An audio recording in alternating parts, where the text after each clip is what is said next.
Les hommages se multiplient depuis plusieurs jours sur la place de la Révolution à La Havane. Ce mercredi, Fidel Castro Ruz a entamé dans le sens inverse le parcours de 4 jours qui le ramènera dans son dernier lieu de repos, Santiago de Cuba, berceau de la Révolution. C'est de là, dans l'extrême sud de l'île, que sont partis les Barbudos de la Sierra Maestra pour une épopée qui allait non seulement mettre fin à un régime dictatorial, le régime de Batista, mais aussi ouvrir la voie à des mouvements révolutionnaires un peu partout dans la région et à une confrontation sans merci avec la superpuissance américaine. Le président Barack Obama a fièrement salué le rétablissement des relations américano-cubaines après plus de 50 ans d'hostilité. Il a réagi diplomatiquement, peut-on dire, à la mort du leader Máximo, exprimant ses condoléances à la famille Castro. Néanmoins, le président élu Donald Trump a critiqué la politique d'Obama sur Cuba et a publié une déclaration durement formulée, appelant Fidel Castro un dictateur brutal.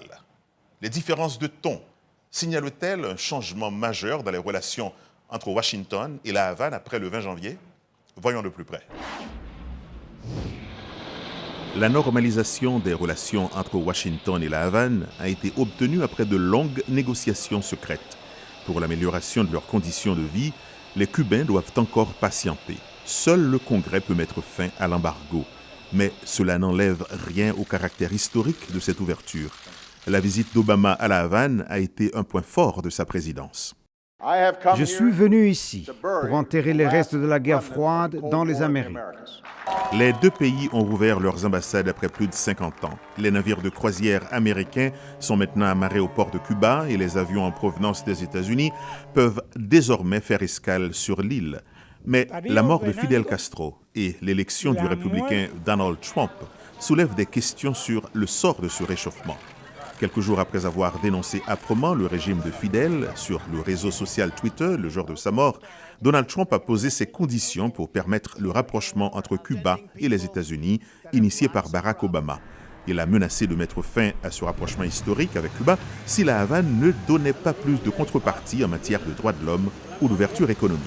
Nous restons très fermement convaincus que lorsque vous rétablissez des relations diplomatiques, comme l'a fait le président Obama au cours des dernières années avec Cuba et Fidel Castro, que ça n'a aucun résultat positif.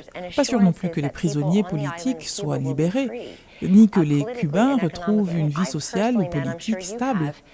Je veux dire, j'ai personnellement rencontré des victimes de l'oppression de Fidel Castro et je suis sûr que vous aussi.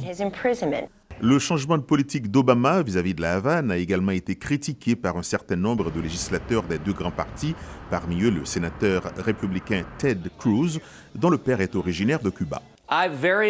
J'espère vraiment qu'aucun officiel du gouvernement américain ne se rendra au funérail de Fidel Castro, que nous ne verrons pas Barack Obama ou les autres démocrates aller faire la queue et donner de l'importance à un tyran meurtrier, à un voyou.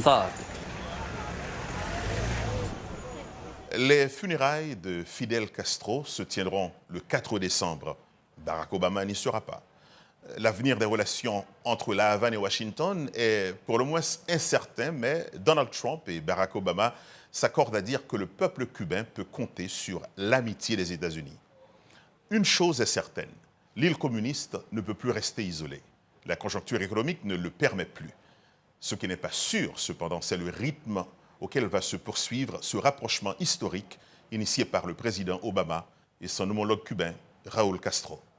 Chérubin Gaby Dorcil, VOA Afrique, Washington.